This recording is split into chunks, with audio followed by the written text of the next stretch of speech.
한 주간 저와 여러분이 인도받을 말씀은 요한복음 18장 37절입니다. 우리 같이 한 목소리로 한번 읽어보겠습니다.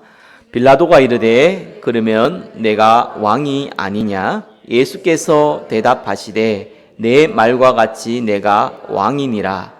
내가 이를 위하여 태어났으며 이를 위하여 세상에 왔나니 곧 진리에 대하여 증언하려 함이로라.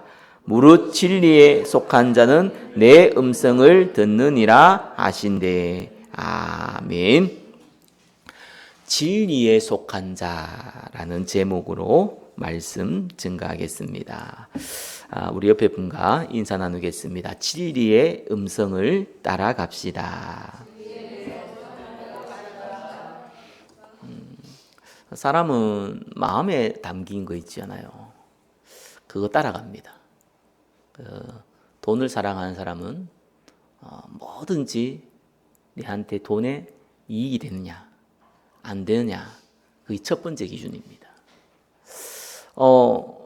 이 만남을 굉장히 소중히 여긴 사람은 이 만남이 나에게 소중한 만남이냐 아니냐, 거기에 모든 기준을 주죠. 사람들은 나름대로 다 우상이 있습니다. 그 우상을 다 기준을 둡니다. 그래서 진리의 말을 한다, 맞다, 틀리다 이런 거는 불신자한테는 사실 중요하지 않습니다. 명분으로 사용하기는 중요하죠. 명분이라는 게 있어야 되니까요. 근데 실제 목적은 거기 관심 없습니다. 구원받은 저와 여러분들은 하나님의 백성입니다. 그러면은 우리는 하나님 음성에 귀를 기울여야 됩니다. 하나님이 우리에게 하시는 말씀이냐 아니냐, 진리의 말씀이냐 아니냐, 거기에 저와 여러분이 기준이 있어야 됩니다. 그게 이제 성령 인도 받는 첫 번째 방법이죠. 시간이 지나 보면 우리는 다 알게 되잖아요. 하나님의 말씀, 진리의 말씀을 따라간 자는 하나같이 승리하게 됩니다. 실패한 것 같이 보여도 승리하게 됩니다. 그러나 진리의 말씀이 아니라 나의 우상을 따라간 사람은 성경의 모든 인물과 같이 실패하게 됩니다. 우리는 앞에 있는 것을 보는 게 아니라 하나님이 우리에게 보이지 않게 계획한 것을 보고 따라가시기를 예수 그리스도 이름으로 축원합니다. 자, 진리가 무엇입니까? 지난 시간에 말씀드렸듯이 참된 이치, 참된 도리 이런 사전적인 뜻을 갖고 있습니다. 시편 119편 160절에는 주의 말씀의 강령은 진리이오니 이래 나옵니다. 자, 성경에서 진리를 얘기할 때 하나님의 말씀을 가지고 진리다 이렇게 표현하고요. 요한복음 14장 6절에는 내가 곧 길이요 진리요 생명이라 했습니다. 그러니까 예수님이 진리다 이렇게 표현합니다. 에베소서 1장 3절에는 진리의 말씀 곧 너희의 구원의 복음을 듣고, 복음이 진리다라고 나와 있습니다. 하나님의 말씀이 진리고요. 그죠? 하나님 말씀의 핵심이 뭡니까? 예수 그리스도. 그죠? 그걸 보고 우리는 복음이라고 그럽니다. 같은 말이죠. 그거 외에는 진리가 없는 게 아니라 그거 외에는 중요한 진리가 없습니다. 세상에 많은 진리 있습니다. 1 더하기 1이 2다. 이것도 진리입니다. 성경에서 말하는 진리는 그런 진리가 아니죠. 반드시 생명과 연결됩니다. 그죠? 생명보다 소중한 게 없습니다. 천하를 얻고도 생명을 잃으면 아무 소용이 없습니다. 불신자도 알고 있는 내용입니다. 우리는 육신의 생명뿐만 아니라 영적 생명이 그렇게 중요한 겁니다. 영원한 죽음이냐, 영원한 천국이냐, 그죠? 이 영적 생명이거든요. 육신의 생명은 기르도 100년을 못 넘기는데, 영적 생명은 영원하단 말이에요. 그래서 이걸 살리느냐, 죽이느냐, 그것이 진리의 기준입니다. 자, 오늘 본문은요, 예수님이 잡히시고 신문당하는 내용입니다. 특히 오늘 읽었던 37절에는 빌라도의 질문에 예수님께서 무릇 진리에 속한 자는 내 음성을 듣느니라 라고 말씀하셨습니다. 자, 여기서 우리는 세 가지 확인할 수 있습니다. 자, 요한복음 18장에는요, 바리새인, 특별히 두 대제사장, 자, 이렇게 교회 안에 있지만 종교인들이 있습니다. 근데 이 사람들이 건세를 갖고 있어요. 권력을 갖고 있습니다. 자, 복음 없이 이런 건세를 갖고 있는 종교인들이 어떠한 만행을 보여주는지를 요한복음 18장에는 잘 기록하고 있습니다. 진리에 속하지 못했는데 교회 안에 건세를 갖고 있어요. 그리고 또 어떤 내용이 나오냐니까 베드로는 진리 속에 속한 자입니다. 그러나 확신이 없었습니다. 그죠? 두려움이 있었습니다. 그래서 굉장한 불신자한테 부끄러움을 당하게 됩니다. 진리에 속했지만 확신이 없는 자가 불신자한테 어떠한 부끄러움을 당하는지를 요한복음 18장에는 기록하고 있습니다. 그리고 빌라도와 같은 권력을 가진 불신자, 그렇죠? 이건 교회에 속하지 않은 불신자. 그 사람들이 진리에 대해서 예수님께 질문했으나 진리를 알지 못하고 깨닫지도 못하고 사단의 심부름 역할을 하는 장면이 요한복음 18장에 나오고 있습니다. 자, 오늘 우리 말씀을 통해서 저와 여러분들은 진리에 속한 자입니다. 그러면 우리는 어떤 축복을 받았고 어떻게 인도받아야 됩니까? 오늘 말씀을 통해서 확인하시고 응답받으시기를 예수 그리스도의 이름으로 축원합니다. 첫 번째입니다. 진리에 속하지 못한 종교인들의 만행입니다. 요한복음 18장 1절에서 14절까지 잘 나와 있습니다. 한 절 한 절 읽으면서 하나님의 음성 들으시길 바랍니다.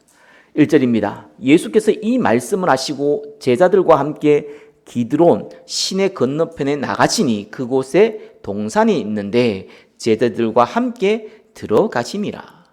자, 여기 동산은 겟세마네 동산입니다. 그 동산인데 요한복음에는 그에 대한 내용은 기록하지 않고 살짝 지나갑니다. 그러면서 2절에 그곳은 가끔 예수께서 제자들과 모이시는 곳이므로 예수를 파는 유다도 그곳을 알더라. 자, 이 가룟 유다가 군대와 아랫사람들을 데리고 예수를 잡으러 어디로 왔습니까? 이쪽으로 온 거예요. 그래서 3절에 유다가 군대와 대제사장들과 바리새인들이 얻은 아랫사람들을 데리고 등과 횃불과 무기를 가지고 그리로 오는지라. 자, 4절에 예수께서 그 당할 일을 다 아시고 나가서 이르되 너희가 누구를 찾느냐? 대답하되 나사렛 예수라 하거늘 이르시되 내가 그니라 하시니라. 그를 파는 유다도 그들과 함께 섰더라. 6절에 예수께서 그들에게 내가 그니라 하실 때에 그들이 물러가서 땅에 엎드러지느니라. 자, 예수님을 잡으러 왔단 말이에요. 근데 이들도 이 대제사장, 이 바리새인들이 이제 예수를 죽이겠다 해서 그것도 밤에 몰래 군인과 자기들이 부리는 아랫사람들 데리고 왔는데 이 군인들과 아랫사람들도 알고 있습니다. 예수님이 어떤 일을 하고 있었던지 또 어떠한 기적을 일으키고 있었던지 혹시 예수님이 메시아가 아닐까 이런 생각을 갖고 왔을 겁니다. 그러니까 예수님이라 그러니까 다 엎드러지는 거예요. 왜? 그들이 알고 있는 예수님은 어떤 예수님입니까? 어떤 메시아입니까? 다윗과 같은, 그죠? 전 세계의 군대들 다 없애버리고 유대인만 전 세계에 어떤 데는 민족으로 만드는 군사적인 메시아, 정치적인 메시아, 경제적인 메시아를 바라봤거든요. 그러니까 괜히 건드렸다가 죽음 당할까 봐 지금 두려워가지고요. 순간적으로 다 엎드린 거예요. 7절에 이에 다시 누구를 찾느냐 물으신데 그들이 말하되 나사렛 예수라 하거늘 예수께서 대답하시되 너희에게 내가 그니라 하였으니 나를 찾거든 이 사람들이 가는 것을 용납하라. 사실 예수님이 여기서 기적을 안 일으켜도요. 그냥 큰 소리만 쳐도요. 다 도망갔을 거예요. 겁이 나니까. 근데 예수님이 잡아가라 하는 거예요. 대신에 제자들을 가는 것은 용납해라 라고 말씀하십니다. 9절에 이는 아버지께서 내게 주신 자 중에서 하나도 잃지 아니하였사옵나이다 하신 말씀을 응하게 하려 함이로라. 자, 이 구절은 굉장히 많이 나오죠. 성경에는 참새 한 마리도 그죠? 허락하지 아니하면 떨어지지 않습니다. 저와 여러분들이 진리에 속한 자이기 때문에, 진리 밖에 있는 자가 아니기 때문에 저와 여러분에게 일어나는 모든 축복된 일뿐만 아니라 문제가 될 것 같은, 안 좋을 것 같은 그런 문제와 사건에도 하나님이 허락하지 아니하면 벌어지지 않습니다. 그래서 여러분 문제 사건을 보는 건 굉장히 중요하거든요. 그래서 문제 사건은요, 하나님 허락해야지만 벌어집니다. 그죠? 그리고 우리는 망하지 않습니다. 우리는 반드시 성령의 보호 아래에 있습니다. 그리고 성경은 감당할 시험도 주지 않을 뿐더러 시험 당할 쯤에 피할 길도 준다고 했습니다. 그래서 사실 문제가 안 돼요. 그래서 저와 여러분들은 그 정도 확신이 있어야 됩니다. 그죠? 문제 왔으면 어떡하냐 이렇게 나가는 게 아니라 거기에 대해서 괜찮다라는 고백은 할 수 있어야 돼요. 어렵지 않아가지고 문제가 되지 않아서 괜찮은 게 아닙니다. 이것은 하나님이 허락했고 하나님이 알고 계시고 하나님이 나에게 답을 주실 것이고 해결하실 걸 알기 때문에 괜찮다고 고백할 수 있는 겁니다. 우리는 든든한 하나님의 백이 있음을 기억하시기 바랍니다. 자, 그러면 10절에 이에 시몬 베드로가 칼을 가졌는데 그것을 빼어 대제사장의 종을 쳐서 오른편 귀를 베어버리니 그 종의 이름은 말고라. 예수께서 베드로 들어 이르시되 칼을 칼집에 꽂으라. 아버지께서 주신 잔을 내가 마시지 아니하겠느냐 하시니라. 자, 요한복음에는요, 이 아버지께서 주신 잔을 마시지 아니하겠냐 이렇게 표현했고요. 마태복음에는 칼을 가지는 자는 다 칼로 망하느니라. 성경에 어떻게 이루어지겠느냐 이렇게 나와 있습니다. 그러니까 하나님이 지금 허락했단 말이에요. 그리고 하나님이 지금 이렇게 인도했다는 거예요. 그러니까 그것을 네가 왜 막냐는 거예요. 그러면서 예수님이 마태복음 같은 경우는 칼을 가진 자는 다 칼로 망한다 그랬습니다. 그럼 칼을 갖고 있으면 망한다는 그 의미가 아닙니다. 지금 하나님이 허락한 문제를 하나님이 지금 해야 될 일을 네가 칼로 막으려고 그러는 거냐 그 말이에요. 그래서 우리가 살아가면서 뭐 크고 작은 문제들은 많이 계속 벌어질 건데 뭐 그때 저와 여러분이 가지고 있는 상식과 지식과 그죠?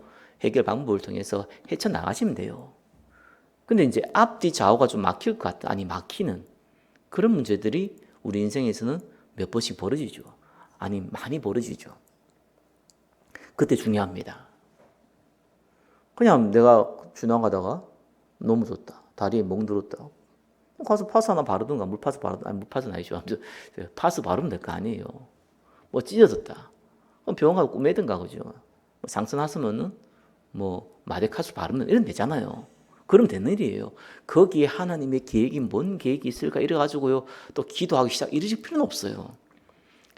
그렇게 하면 저와 여러분 살아갈 수가 없습니다. 성경에서 말할 때는 문제는요 많은 문제 다 문제는 문제지만 특별히 어떻게 보면 좀 황당하죠. 여러분 도둑질해가지고 경찰에 잡혔다. 주님 내가 예수 믿기 때문에 핍박받습니다. 이러면 안 되잖아요. 도둑질했으면 그에 대한 대가를 받는 거지. 그러나 복음 때문에 또 복음이 아니라도 저와 여러분 전혀 상관없이 황당한 이런 일이 벌어질 때에 그때 저와 여러분들은 한 가지만 기억하시면 됩니다. 아니 진짜 뭐 자다가 뭐 뒤통수 맞는 것도 아니고 이게 무슨 일입니까? 제자들이 이게 무슨 일입니까? 너무 황당하잖아요. 예수님이 그렇게 얘기했지만 제자들은 못 깨달았잖아요. 그죠? 그러니까 제자들 입장에서 너무 황당한 것이고 그 새벽에 군인들이 와가지고 예수님을 잡아갔단 말이에요. 얼마나 황당합니까? 그때 딱 한 가지만 하시면 돼요. 인본주의만 쓰지 마세요. 그때는 가만히 있어야 돼요. 그때 수단 방법을 써버리면은 그러면은 칼을 가진 자는 칼로 망합니다. 괜히 인본주의 써가지고 문제 더 일으킵니다. 그래서 그때는 가만히 있으세요. 그냥 기도하세요. 그리고 조금만 기다려 보세요. 그죠? 하나님 반드시 해답을 주든지 응답을 줍니다. 그죠? 해답은 뭡니까? 문제는 해결 안 돼도 하나님이 이루실 일들을 보여주는 거고요. 응답은 해결하는 거예요. 그렇게 되게 돼 있어요. 자, 기억하시기를 예수 그리스도 이름으로 축원합니다. 12절에 이에 군대와 천부장과 유대인의 아랫사람들이 예수를 잡아 결박하여 먼저 안나스에게로 끌고 가니 안나스는 그 해의 대제사장인 가야바의 장인이라. 이게 이제 대제사장이 이때 당시에는 원래 한 명밖에 없어야 되는데 이제 로마 식민지가 되놓으니까 이 사람들이 기득권을 유지하기 위해서 올해는 내가 하고 내년에는 네가 하고 막 이런 식으로 돌아가면서 했습니다. 장인과 사이가 나눠가지고 올해는 네가 하고 내년에는 내가 하고 막 이렇게 하고 있었던 그런 시대입니다. 자, 14절에 가야바는 유대인들에게 한 사람이 백성을 위하여 죽는 것이 유익하다고 권고한 자르라. 종교인들이 이렇습니다. 이렇게 무서운 겁니다. 이 사람을 죽이는 것이 하나님의 계획이다. 왜? 유대인들이 지금 로마 식민지이기 때문에 많은 유대인들이 예수님을 왕으로 삼으면은 로마의 사람들 가만히 있겠냐? 와서 죽일 거 아니냐? 그래서 그렇게 되기 전에 우리가 미리 죽이자. 그게 하나님의 계획이다. 어떻게 보면 맞는 말 같잖아요. 세상은 이렇게 말장난을 많이 합니다. 그러나 이들의 동기는 뭡니까? 소두에 말했듯이 사람은요, 동기 가지고 움직이거든요. 마음에 담긴 우상 가지고 움직이는 거예요. 이들이 그 기득권을 유지할 수 있는 유일한 이유는 백성들의, 유대인들의 신임 때문에, 그들을 믿어주기 때문에, 그들이 지금까지 수많은 기득권을 누리고 있었던 겁니다. 근데 예수님이 그걸 다 뺏어가네요. 모든 집중이 예수님한테 가 있잖아요. 그걸 견딜 수가 없는 거예요. 세상도 마찬가지입니다. 전 역사를 공부해 보면은요, 언제든지 개혁을 일으키는 사람들은요, 성공한 사람들이 그리 많지는 않습니다. 우리 보통 성공한 사람들 얘기만 듣지만 거의 90% 실패했습니다. 왜 그럴까요? 개혁을 일으키면 기득권자들이요, 손해를 봐요. 지금 봐주면 세상 엘리트들이요, 손해를 봅니다. 언제든지 이 시대는 눈에 보이는 건 물질의 시대잖아요. 가진 자와 못 가진 자, 권력을 가진 자와 못 가진 자, 이렇게 세상은 나눠지거든요. 그러니까 못 가진 자들이 가지도록 만드는 것이 개혁이잖아요. 세상 기준으로. 그러니까 그걸 가진 자들이 가만히 있겠습니까? 죽여야죠. 그죠? 어떻게 하든 죽여야죠. 안 그러면 자기 거 빼앗기게 됐는데. 옛날이나 지금이나 이때나 그때나 다 똑같습니다. 그래서 조심하시라. 한 가지는 주의하셔야 돼요. 교회 안에 복음 없는 기득권자. 세상은 세상대로 어쩔 수 없는 걸 가는 건데 교회만큼은 복음 가진 자가요, 영혼을 사랑하는 자가 힘을 얻어야 돼요. 세게 말 인기를 얻어야 돼요. 건세를 얻어야 돼요. 가짜들이 건세를 얻으니까 한국교회 모든 교단들과 노예와 교회들이 시끄러운 겁니다. 자, 그건 주의하시라. 그 얘기입니다. 자, 두 번째입니다. 이 종교들이 얼마나 무섭습니까? 예수님을 지금 하나님을요, 진짜 하나님 말씀 성취하기 위해서 일이 벌어졌지만 거기에 참 도구로 쓰임 받잖아요. 참 가룟유다 불쌍하지. 예수님 십자가에 죽은 건 당연한 건데 왜 거기에 도구로 쓰임 받습니까? 종교인들은요, 이렇게요, 극하게 하나님이 완전히 반대되는 성령을 회방하는 일에 쓰임 받아요. 불신자는 그래서 많지는 않아요. 오히려요, 그 사람들 돕는 역할에, 이 종교인들 돕는 역할에 쓰임 받는 것이지 실제로는요, 성령을 해방한 자는 교회 안의 불신자입니다. 두 번째입니다. 진리에 속하였으나 확신이 없는 자의 부끄러움. 베드로 얘기죠. 자, 15절에 시몬 베드로와 또 다른 제자 한 사람이 예수를 따르니 이 제자는 대제사장과 아는 사람이라. 예수와 함께 대제사장의 집에 뜰에 들어가고 아마 사도 요한이 대제사장과 좀 아는 사이였던 것 같습니다. 16절에 베드로는 문 밖에 서 있는지라 대제사장을 이는 아는 그 다른 제자 사도 요한이죠. 나가서 문 지키는 여자에게 말하여 베드로를 데리고 들어오니 문 지키는 요정이 베드로에게 말하되 너도 이 사람의 제자 중 하나가 아니냐 하니 그가 말하되 나는 아니라고. 자, 예수님이 3번 부인할 건데 첫 번째 부인했죠. 그때 추운 고로 종과 아랫사람들이 불을 피고 서서 쬐니 베드로도 함께 서서 쬐더라. 자, 25절 보겠습니다. 19절 24절 좀 빼고요. 25절 보겠습니다. 시몬 베드로가 서서 불을 쬐더니 사람들이 묻되 너도 그 제자 중 하나가 아니냐? 베드로가 부인하여 이르되 나는 아니라. 2번 부인했죠. 세 번째, 대제사장 중 하나는 베드로에게 길을 잘린 사람의 친척이라. 이 말고의 친척이죠. 이르되 네가 그 사람과 함께 동산에 있는 것을 내가 보지 아니하였느냐? 이에 베드로가 또 부인하니 곧 닭이 울더라. 다른 쪽에는 심히 통곡했다고 나오죠. 자, 베드로가 자신 있게 나는 예수님 부인하지 않겠다. 나는 죽어도 같이 죽겠다. 사실 다른 제자들은 그런 얘기 안 했어요. 근데 베드로만 유독 그러게 얘기했어요. 물론 다혈질 체질이라도 그것도 있겠지만 그만큼 자신이 있었다는 겁니다. 자, 그런데 너무 부끄러운 일 당했죠. 그 예수님도 부활하시고 제자들에게 물었잖아요. 특별히 베드로에게 물었잖아요. 네가 나를 사랑하느냐? 한 번 물으면 되지. 3번 물었어요. 차라리 4번 물었으면 좀 덜했을 것 같아. 3번 물었어. 3번 예수님 부인했는데 3번 딱 물었잖아요. 바보가 아닌 이상 눈치채잖아요. 이렇게 베드로는요, 너무너무 부끄러운 일을 당하게 됩니다. 그것도 불신자 앞에서 예수님을 부인하는, 예수님과 함께 죽겠다고 얘기했던 베드로가 부인하게 됐습니다. 베드로가 뭘 몰랐습니까? 예수님이 십자가에 죽어야 된다는 사실과 3일 만에 부활할 것이라는 사실 안 믿었어요. 저와 여러분들이 예수님을 믿잖아요. 십자가에 죽으시고 부활한 거 믿잖아요. 그죠? 근데 실제로는 왜 안 믿냐? 우리의 인생은요, 삶입니다. 아침에 일어나서 밥도 먹고 화장실도 가고 직장 생활도 하고 사람도 만나고, 그죠? 잠도 자고 합니다. 이게 삶입니다. 거기에 그리스도의 주권과 그리스도께서 저와 여러분이 여기 향한 전도와 선교에 대한 하나님의 계획과, 그죠? 하나님이 주시고자 하는 기도 응답을 사실상 안 믿어요. 그 증거가 뭐냐? 관심이 없어요. 그렇잖아요. 관심이 없어요. 그러니까 안 믿는다니까요. 그러니까 베드로가 예수님이 하나님이라는 걸 안 믿은 게 아니에요. 주는 그리스도시 살아계신 하나님의 아들이라고 고백했던 것이 베드로였어요. 그러니까 안 믿는 건 아닌데 딱 문제가 터지니까 부인하는 거예요.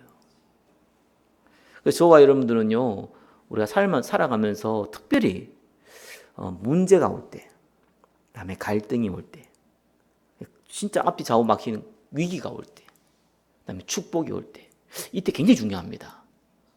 제가 믿음의 고백을 자꾸 얘기하라는 이유가 그때 아니면은 실제로 나와 함께 하시는 하나님을 체험이 안 됩니다. 이론상만 아는 거지, 그죠? 하나님이 함께 하신다. 임마누엘, 그죠? 이런 이론상은 아는 것이지 실제로는 체험을 해봐야 돼요. 근데 그 체험이 언제 오느냐? 문제 왔을 때, 갈등 왔을 때, 위기 왔을 때, 응답 왔을 때, 그때가 기회입니다. 하나님의 능력을 체험할 기회예요. 그죠? 문제 왔을 때 하나님이 허락지 안 하면 올 수가 없다니까요.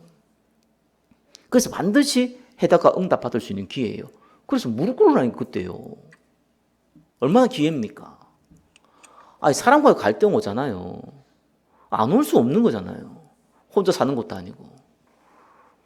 사람, 뭐, 천국 안 것도 아니고, 일단 사람 갈등 오게 돼 있어요. 그죠?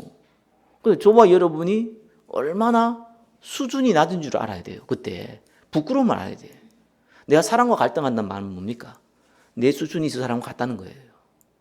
그렇잖아요. 엄마와 아이가 갈등이 있다. 그럼 엄마와 아이가 수준이 같은 거예요.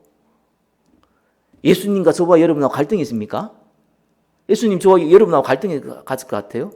안 가져요. 수준이 다르기 때문에 그래요. 어린아이가 여러분이 배를 때린다고 같이 때릴 겁니까? 아니잖아요. 수준이 달라요. 그래서 갈등은 정말 갱신할 시간표예요. 아, 내 수준이 이 정도구나. 그죠? 내가 무슨 영혼 사랑은 그냥 가족도 사랑 못하는데 무슨 영혼 사랑이 됩니까? 그렇기 때문에 나는 영혼 사랑할 마음이 없다 이런 게 아니라 내 수준이 이거구나. 그래서 영혼 사랑은요, 창조의 능력입니다. 내가 사람 사랑했다. 사랑 안 됩니다. 그게 되면 그게 쉽지, 세상 말대로. 영혼 사랑해야지. 그거 됩니까?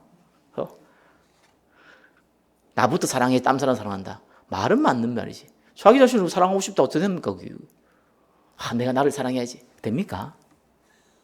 그 이상한 사람들이 율법 이름 무서운 거예요. 말도 안 되는 소리를 하고 있는 거예요. 될 것 같았으면. 아니, 나이 지금 50, 60 먹은 사람한테 길 가다가 춤 뱉으면 안 된다. 길 가다가 휴지 버리면 안 된다. 이런 얘기 합니까? 근데 그 짓 하고 있잖아요. 많은 분들이. 왜 그럴까요? 안 된다는 거예요. 그렇게 한다고 되는 게 아니에요. 그죠? 내 안에 정한 마음을 창조하시고 정직한 영을 새롭게 하옵소서. 창조의 능력이에요. 그러니까 내가 갈등이 생기면요, 하나님 나에게 한 사람 한 영혼을 품을 수 있는 마음을 주옵소서. 얼마나 기도할 수 있는 시간표입니까? 응답받을 수 있는 시간표라니까요. 위기가 오면은요, 사실 기도 안 나옵니다. 여러분, 저는 난간에서 떨어져 본 기억이 있거든요. 어릴 때 이제 지하 같은 게 난간이 없었어요. 그러니까 이 옆에 가다 자전거로 오다 넘어졌어요. 그래서 눈 떠보니까 자전거 내 위에 있고 한 시간은 몇 시간 흘렀더라고요. 기절한 거죠. 뭐 집에 가보면 뭐 자꾸 토하고 이러니까 이제 병원 가보니 머리가 깨졌더라고요. 그죠? 그런데 진짜 하나도 안 아팠어요. 나도 교통사고는 안 당해봤는데 접촉사고만 당해봤지. 심하게 교통사고를 당한 사람한테 얘기 들어보면요, 아픈지를 모른대요. 맞잖아요. 우리 몸이 그렇게 작용하고 있어요. 너무 심하게 아프면요, 고통을 없애버려요. 그러니까 내가 아프다 이건 이제 안 아픈 거예요, 사실상. 치료가 가능한 거예요. 진짜 아프면요, 아프질 않아요. 그래서 저와 여러분들이 위기 당하면은요, 사실상 기도 안 나옵니다. 상태가요. 네, 그때는 그냥 믿고 기다리세요. 진짜입니다. 이게 실제적인 거예요. 진짜 위기 당하면 기도하라는데, 글쎄요, 기도할 정도면은요, 위기가 좀 적게 왔어요. 진짜 위기 오면 기도가 안 나옵니다. 그때는 무슨 기도가 나옵니까? 그냥 한탄이 나오죠. 네, 그래도 괜찮습니다. 하나님 함께 하십니다. 그때는 기다려야 돼요. 하나님의 계획 보면서 그냥 기다려야 돼요. 세상에는 그런 분들이 의외로 많더라고요. 심각한 충격, 사고, 뭐 가족을 잃고 이런 분들 의외로 많아요. 그죠? 그 가서 무슨 위로한다고 위로가 됩니까? 그 중에 근데 저와 여러분들이 그런 일을 안 벌어지는 법이 있습니까? 그때는 기다리세요. 축복이 오면 좀 헌신 좀 하세요. 사람들이 제일 어려운 게 네 번째 축복 왔을 때. 사실 앞에 세 번째는 쉬워요. 어떤 면에서 문제 왔죠, 갈등 왔죠, 위기 힘드니까 하나님 바로 볼 수 있다니까요. 근데 조금 보이는 응답 오잖아요. 이러면 정신 못 차리대요. 근데 하나님만 안 바라봐요. 그죠? 하나님 안 보고 세상을 바라본다니까요. 이래가 다 무너집니다. 사울왕처럼. 그래서 기회입니다. 그죠? 저와 여러분들이 복음을 문제 왔을 때 기회로 붙잡으시기를 예수 그리스도 이름으로 축원합니다. 그래서 우리는 구원의 확신, 하나님 우리를 인도하는 인도의 확신, 기도에 응답하는 기도 응답의 확신, 모든 죄는 그리스도 안에서 끝냈기 때문에 우리가 돌이키면 되는 사죄의 확신, 그리고 반드시 하나님 우리를 승리케 하는 승리의 확신 갖고 있으시기를 예수 그리스도 이름으로 축원합니다.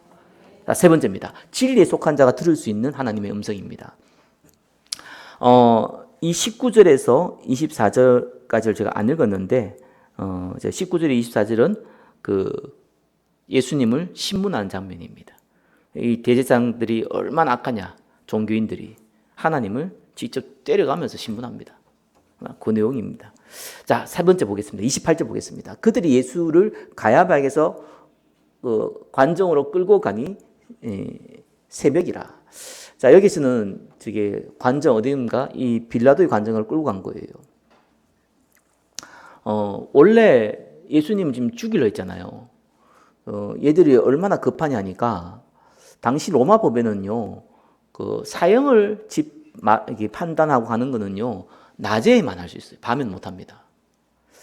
그리고 신문이 있는 그 당일에는 유죄 판결을 내릴 수가 없어요. 근데 이 두 가지 다 어겼어요.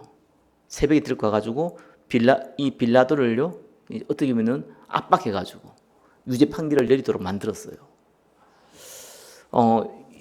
굉장히 무리수를 던졌죠. 저와 여러분 기억하셔야 됩니다. 이 문제가 터지면은요, 사단은요 굉장히 급합니다. 빨리 얘를 무너뜨려야 돼요. 근데 급하기 때문에 사실은 실패하죠. 세상 일도 급하면 실패합니다. 조급하면 실패해요. 근데 보통 우리는 그렇게 급하게 문제가 오면은 쉽게 넘어집니다. 이래서 유대인들도 실수했고, 종교인들도 실수했고, 빌라도도 실수했습니다. 자, 이러면서 28절에 후반부 이래 나옵니다. 그들은 더럽힘을 받지 아니하고 유월절 잔치에 묵고자 하여 관정에 들어가지 아니하더라. 이 유대인들은요, 이방인 집에 들어가면 부정을 범한다고 생각했거든요. 그러니까 이 구약 율법에 따른 규정이 아니고 이거는 랍비들이 자기들이 만든 그냥 규정이에요. 이방인들과 집에 들어가면은 이제 부정이 임한다. 그러니까 빌라도의 집한테 가가지고 그게 안 등하고 있는 거예요. 밖에 떡 나와 있고 예수님을 이 빌라도 이 재판관 안으로 밀어 넣어 버리고 빌라도는 여기서 예수님과 재판하고 그러다가 밖에 나가서 이 뭡니까 종교 지도자들 대제사장들과 또 얘기하고 다시 들어와가지고 또 예수님을 신문하고 지금 이런 이상한 장면이 나와요. 우리가 이거 그냥 읽으면 잘 모르는데 이 내용이에요. 관정에 들어가지 않단 말이에요. 이게 얼마나 웃기냐니까요. 이 종교인들이잖아요. 그리고 유대인들이잖아요. 그리고 지금 빌라도는 총독이잖아요. 지금 로마가 지배하고 있잖아요. 근데 이 빌라도가 누구를 눈치를 봅니까? 유대인 대제사장들, 바리새인들 눈치를 보고 있는 거예요. 왜 그렇습니까? 빌라도의 목적이 뭡니까? 웃자라 보니까 이 말 지지도 안 듣는 아니 그렇게 지금 전 제국을 이뤘는데 하필이면 유대 땅에 와가지고 총독이 된 거예요. 유대 총독이면 대단한 건데 빌라도 입장에서는 진짜 기분이 나쁜 거예요. 그거 좀 말 잘 듣는 나라에 총독으로 갈 수 있는데 하필이면 말도 지지도 안 듣는 심심한 데모 일으키는 반란 일으키는 이 유대인의 총독으로 온 거예요. 그래서 이 빌라도의 목적은 한 가지밖에 없습니다. 제발 자기 임기 동안 무사히 마치고 돌아가는 거예요. 그거밖에 없어요. 문제를 일으키기 싫은 거예요. 그리고 문제 일으키는 핵심 포인트가 누굽니까? 이 사람들이라 대제사장들. 그러니까 이 사람들의 비위를 잘 맞춰야 되는 거예요. 자, 29절에 그러므로 빌라도 밖으로 나가서 그들에게 말하되 너희가 무슨 일로 이 사람을 고발하느냐 대답하여 이르되 이 사람이 행악자가 아니었다라면 우리가 당신에게 넘기지 아니하였나이다. 빌라도가 이르되 너희가 그를 데려다가 너희 법대로 재판하라. 유대인들이 이르되 우리에게는 사람을 죽이는 권한이 없나이다. 로마 식민지 통치 아래에 있기 때문에 사형을 집행할 수 있는 것은 유대인에게 권한이 없습니다. 그래서 빌라도는 끌고 간 거예요. 32절에 이에 예수께서 자기가 어떠한 죽음으로 죽을 것을 가리키신 말씀을 응하게 하려 함이러라. 이에 빌라도 다시 관정에 들어가서 자 밖에 나와서 또 이 바리새인들과 얘기했다가 다시 또 들어가는 거예요. 들어가서 또 이제 예수님께 얘기하는 거예요. 예수를 불러 네가 유대인의 왕이냐? 자,